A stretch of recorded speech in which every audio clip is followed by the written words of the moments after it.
Hello, Eagles. What a crazy, wild ride we are on.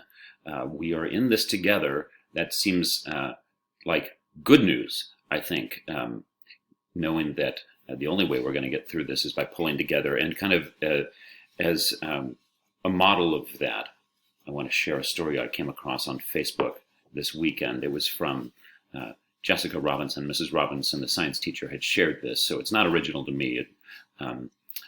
But I'm going to share it with you.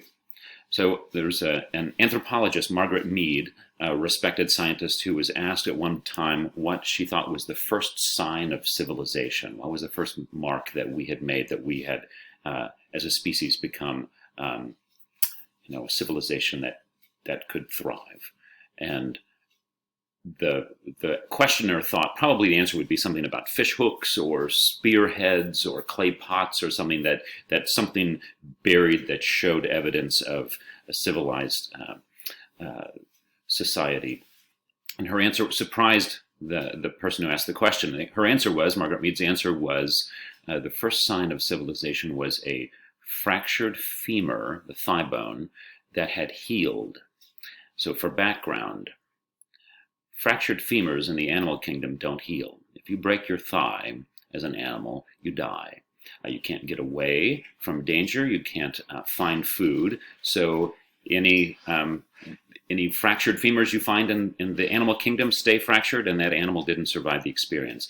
But if you can find evidence of a femur that has healed, that shows that someone cared for that person, that someone stayed with that person long enough for them to heal. Someone fed them, sheltered them. That mark there was the mark of civilization.